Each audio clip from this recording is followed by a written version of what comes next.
This month on The Spark, our theme is renewal and restoration. We'll learn more about a prison ministry working with women on the inside and then providing a home-like atmosphere on the outside to help them become restored.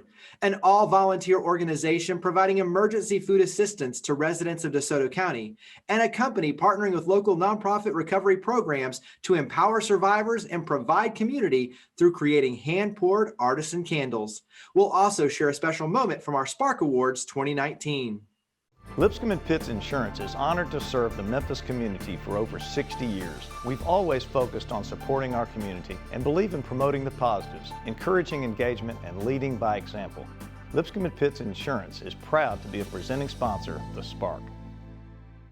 Additional funding for The Spark is provided by Mueller Industries, YMCA of Memphis and the Mid-South, Meriton, United Way of the Mid-South, MyTown Movers, MyTown Roofing, MyTown Miracles, Stuart Lloyd Cohen, Chief Motivation Officer, and by Serves. Ever been excited by a new idea? Inspired by watching someone lead by example? When we talk about creating change, we start by sharing the stories of everyday heroes making a difference in their own way so we can learn and do the same. This truth is the power behind this show, which is focused on business and community leaders who are leading by example to give back, fuel change, and create new opportunities for the Mid-South. I'm Jeremy Park, and this is The Spark.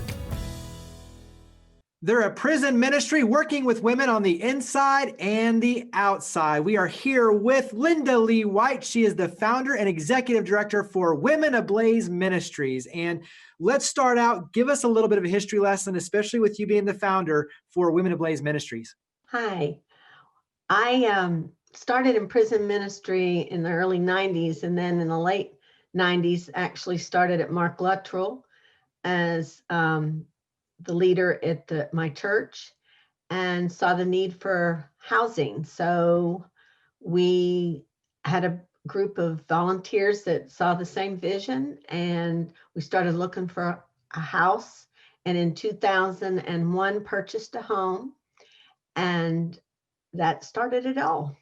Talk about going on the inside and then working with them inside, but then obviously once they come out, that's where the housing and the support services really start to wrap around. So describe where the magic happens. Well, we start on the inside. We have the Bible studies. We have a mentor program where we match women inmates with female mentors, and we get to know the ladies on the inside. Now, it doesn't always work out that the ones we're mentoring come to our house, but sometimes it does. But we have interviews on the inside, at least 2, so that we can get an idea of what they're thinking about as far as their release is concerned. And then we decide if we're a good fit for them and they're a good fit for us. And then they come out. Like tomorrow, I'm picking up a lady, meeting them at the bus station. And so we will bring her to the home. We really work on helping them change their thinking, because in the scripture it says, as a man thinketh, so is he. And so if they don't change how they think and see and view things, then they're not going to change their lifestyle. And that goes over a matter of at least 6 months, maybe to 2 years if they want to stay that long. The ones that I have seen be successful on their reentry back into society are the ones that are willing to stay the year or the 2 years, because it takes that long for them to get established mentally, emotionally. Most of the ladies have some really sad stories. And so this is a time for them to heal and to be able to see that there is a hope and a future for them. Give us an idea, and you mentioned, they're dealing with a lot of very difficult circumstances and trauma that they're carrying with them. And obviously on your end, it's unpacking that and then allowing them to really rebuild and restore their life. And so share a little bit of just kind of that personal touch of helping them unpack their past, but making sure that that doesn't become their future. Good question. We work on, like I said, changing their thinking. We use a cognitive behavior approach mixed with scripture because we are faith-based. And it really helps them, start feeling again, because many of the ladies use drugs to numb the pain. So now they get to experience actually feeling again. And even though they may not have used on the inside, they also haven't really faced life like they're going to face it. And it's going to be a whole new beginning for them. There's not going to be anything that's going to be the same. And that's one of the things I try to tell them in the interviews, is that you've never done or gone this way before. So we help them by unpacking their feelings, as you said, looking at a situation, how they feel, what are their thoughts, because the thing is, if their thinking's wrong, then their feelings are going to be all out of shape. So we help them get a higher perspective. And of course, that comes with the help of the Lord Jesus. And I can't take credit for all of it at all. And what happens then is we have classes that deal with trauma and helping them to focus on what are maybe some of the roots. We use a tree and we have the roots. What are the roots to the issues that they've had that, influences their belief system, which influences their thoughts, their actions, and then their outcomes.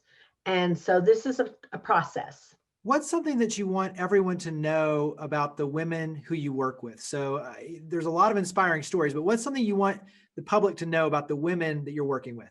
I believe everybody deserves another chance. I don't say second chance, because I know I've had another chance and then another chance and then another chance. So I would like them to know that, if I had been in their shoes, I don't know that I would have done anything different.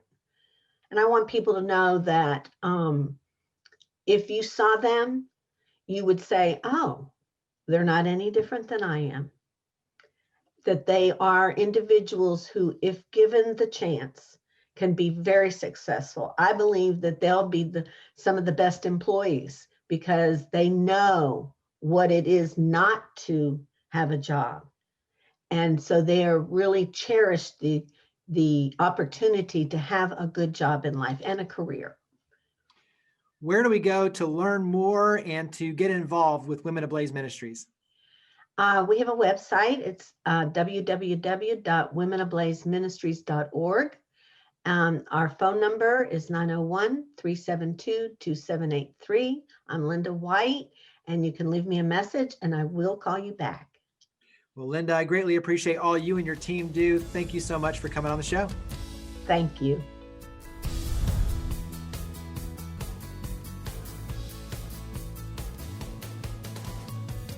They're an organization providing emergency food assistance in DeSoto County. We're here with the director of Heartland Hands, Connie James. And Connie, let's start. Give us a little history lesson for Heartland Hands. Jeremy, thank you for giving us this opportunity to get the word out. It's so kind of you to do that. Heartland Hands started as a result of Katrina. So this building was used by the city of South Haven as a refuge for Katrina victims when Katrina hit. And part of the building was used for sleeping space. Part of the building was used for a distribution center. So the part of the distribution center was where I started working. What was amazing about that was watching the whole community come together to meet the needs of the community. Unlike most food pantries that they start in small churches, they start meeting the needs of the congregation, but this started with the community meeting the needs of the community.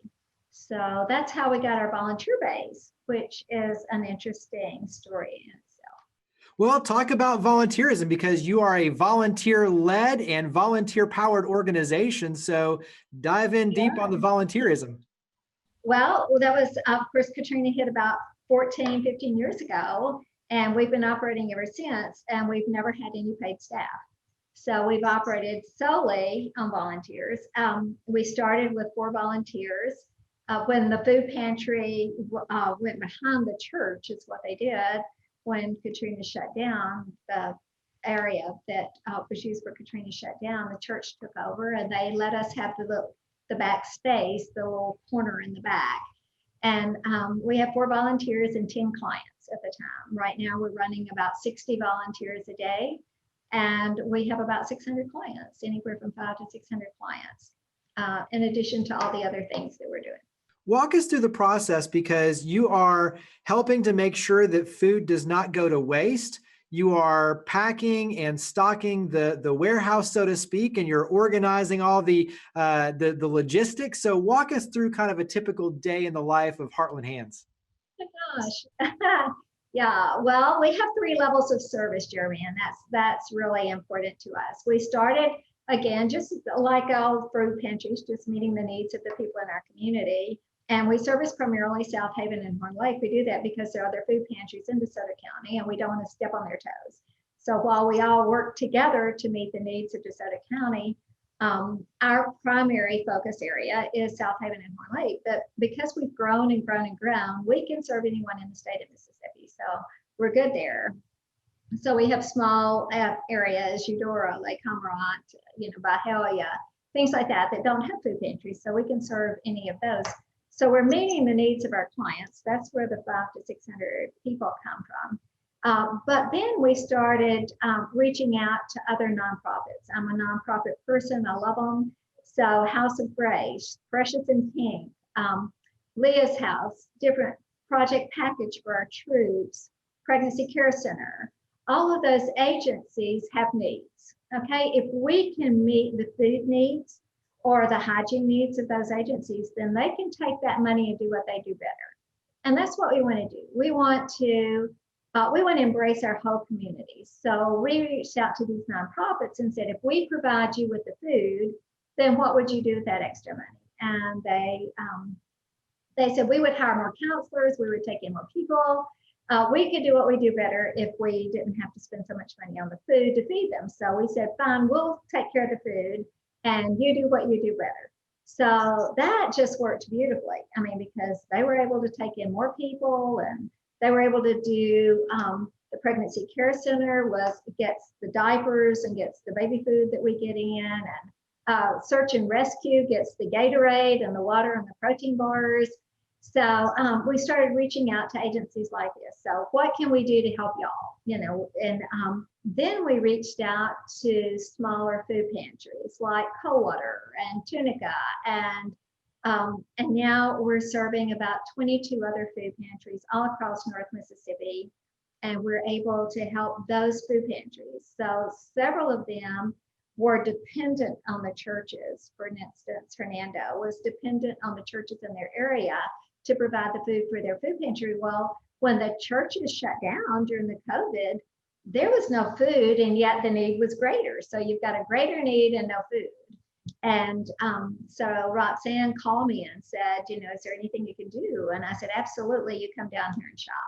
So we were able to keep the pantry open in Hernando during COVID, and that happened time and time and time again.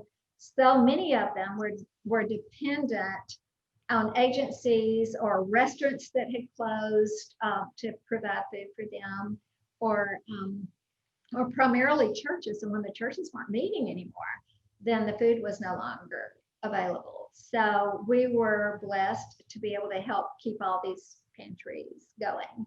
And that's just continued. So we love it. We love what we do. Talk about how we can help. How can the community help your efforts? We're always looking for volunteers.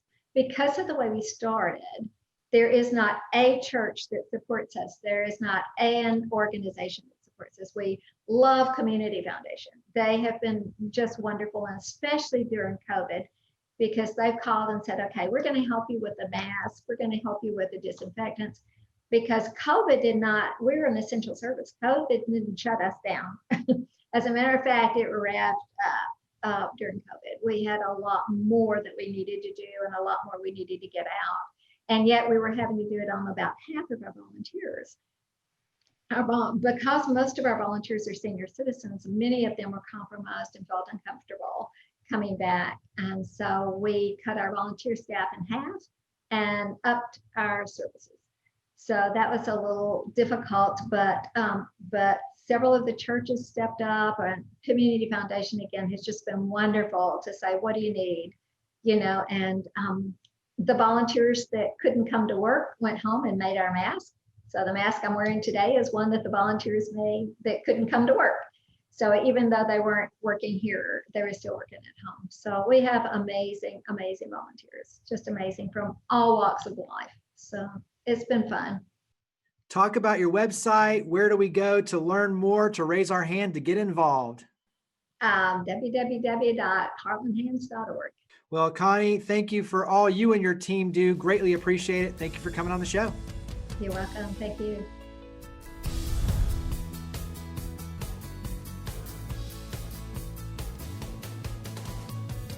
The Spark Awards annually recognize and celebrate individuals and organizations that have made outstanding contributions to the community. This year's recipient of the Spark Award for Nonprofits with a budget under $1 million is Arise to Read. Arise to Read is a nonprofit that focuses on early childhood literacy. We recruit volunteers from churches, businesses, community members that will commit to serve an hour a week for the majority of the school year. And during that hour a week, they are going to work with 2 children, one each for 30 minutes. They're going to work on a very simple sight word approach. And sight words are those words that you can't sound out. If children can't read these words, they're sitting there trying to sound them out, then they're never focusing on comprehension.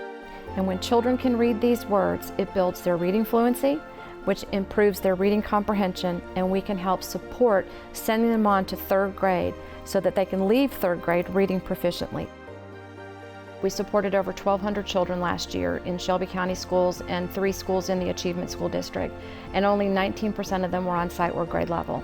When we post-tested in April, 67% of our children were on sight word grade level. That's going to improve their graduation rate. Children who are reading on grade level by the end of 3rd grade have an 89% graduation rate.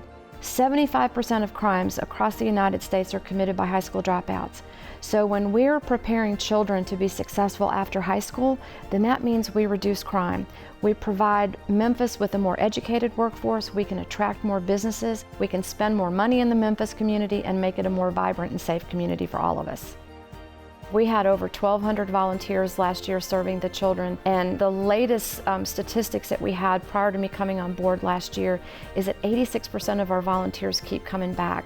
I always tell our volunteers at training that they think they're coming to save a child, but these children save them. They find out just how eager they are to learn, how excited they are to see them, and when the children walk in that room and the faces just light up when they see their volunteers. So our volunteers are everything. We started in 1 school, and that was Treadwell Elementary, and this year it's the beginning of the 7th year for Treadwell, and we've gone from 1 school to now 42 schools. And this is a benefit for all of us in the community, so I would encourage anybody watching that this is your opportunity to spend just 1 hour a week to really make an impact, not just for a child, not just for their family, but for all of us in the Memphis community.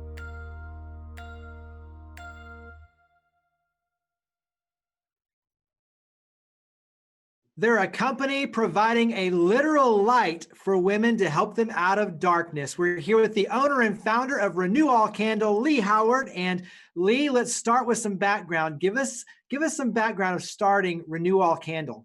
Yeah, so Renew All Candle the vision started back in 2018, actually. I was working on staff with a program here in Memphis called A Way Out Ministries. And as a small nonprofit, we had limited resources. And this nonprofit that I worked for rescued women out of human trafficking. And my job was to create extracurricular activities. So with a limited budget, what do you do? And so many times I had just popcorn parties and puzzle nights out at the Safe House. And one day I was talking to my mother-in-law, Amy Howard, and just expressed, there's got to be something more. What can I do with no budget? And she had just launched her own company, a maker studio. And so she invited the girls to come in and do arts and crafts at her studio on Broad Avenue. And that turned from arts and crafts to seeing what it's like to work with your hands, and then realized that there was employment opportunities. And I know I'm maybe not following a whole lot here, but realistically, the way the candle started was it wasn't something I was looking for. It just came to me as we started working with the survivors in a creative environment. and then recognize the need for employment opportunities for these women. And carry that forward, because it's arts and crafts in terms of the candle and the making, the craftsmanship of it, but it's also too, it's the employment and it's the skills, the employability skills and the confidence building. So walk us through what the women are learning and what they're building in the restoration through Renew All Candle. Absolutely. Just one story comes to my mind. One of the girls that we've had, her name's Kelsey, and it's okay if I share her name because part of my platform was to create a platform for them. So many organizations keep the women hidden just for safety reasons. And I have women who don't want to have their faces shown, and that's fine. We don't make them. But part of the growth opportunity is for them to be able to be comfortable and have those skills as far as people skills, social skills, and talking with people. And so going back to Kelsey, she was our wax melter and perfume mixer, and she was very hesitant to be on camera. And here lately, she just started college. She's at Southwest, and she's pursuing a degree in social work. But one of the things that I taught her here was how to present herself and how to be able to be on camera. And so she's in her communications class. And while she's had an opportunity to speak with me and share our mission with others, she's now able to excel in her class and at Southwest, and then has also coupled that with coming back to me and has grown even more and so in that. So as far as just the everyday work skills, the main one is really being able, how do you relate in the workplace? How do you take constructive criticism? How do you, when you're mad at your boss or you're confused, what do you do? Do you speak up? Do you ask questions? And then if you do need to ask questions, how do you do that appropriately?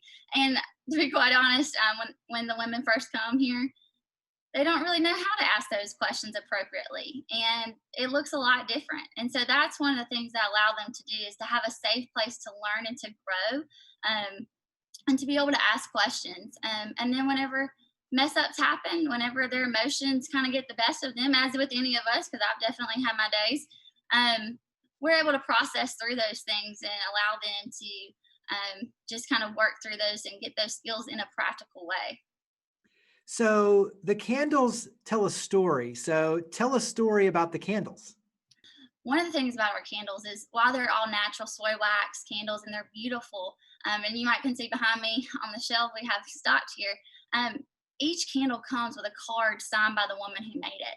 And why that's so important is because, yes, from a business standpoint, there's marketing and all of that, but really what it is about giving these women the opportunity to take ownership over something that they created. And it allows you as the consumer to really connect with them. And the idea was that whose ever name you got, because it's a real woman that your purchase is helping. It's a real woman that is being transformed through this candle making process, that you would connect with her, pray for her, think of her as she transitions out. And so the story that comes to my mind is, whenever I get a new woman in, they each get a stack of cards, and they get to write their names, because when they finish making the candle, it's going on that packaging. And so one day I had a woman come in, she was new, and I gave her cards and explained the whole process to her. And while it would be a happy, joyous occasion for most, I looked over and she was crying.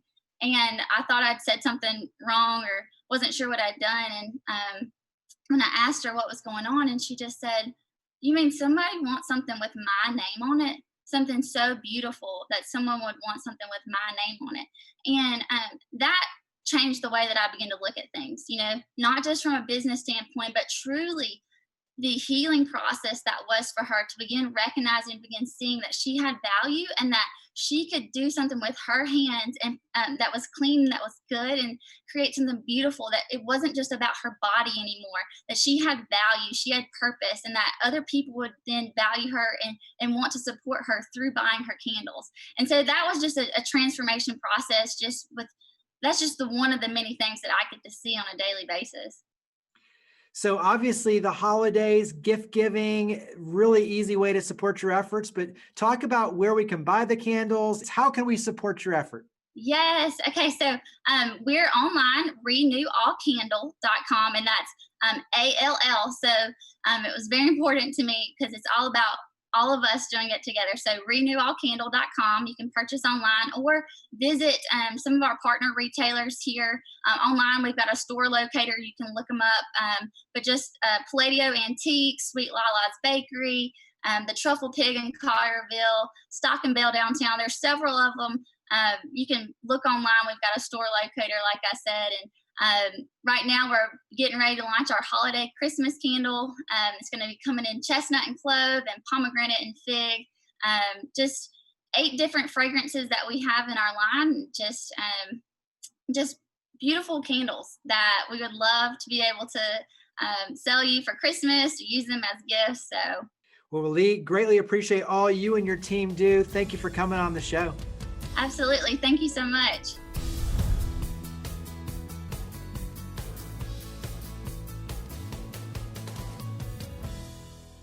November is designated as National Gratitude Month. It's an opportunity for us to show our appreciation and to say thank you to you and to all of the organizations and individuals who power the good here in our community and work hard each day to make a difference. While we typically focus on family with Thanksgiving in November, it's important to highlight those who are helping to heal families and helping those who have faced or are facing darkness to find the light. We're fortunate to have countless organizations like Women Ablaze Ministries, Heartland Hands, and Renewal Candle that are doing just that. They're feeding families, healing families, restoring and empowering lives, and literally even serving as the light, a candle to a brighter path forward. So thank you to our guests and to all of you who are the light, who are the spark here in our community. To learn more about each of the guests, to watch past episodes, and to share your stories of others leading by example, visit WKNO.org and click on the link for the spark. We look forward to seeing you next month, and we hope that you'll continue joining with us to create a spark for the Mid-South. Stay safe. Lipscomb & Pitts Insurance is honored to serve the Memphis community for over 60 years. We've always focused on supporting our community and believe in promoting the positives, encouraging engagement, and leading by example. Lipscomb & Pitts Insurance is proud to be a presenting sponsor of The Spark.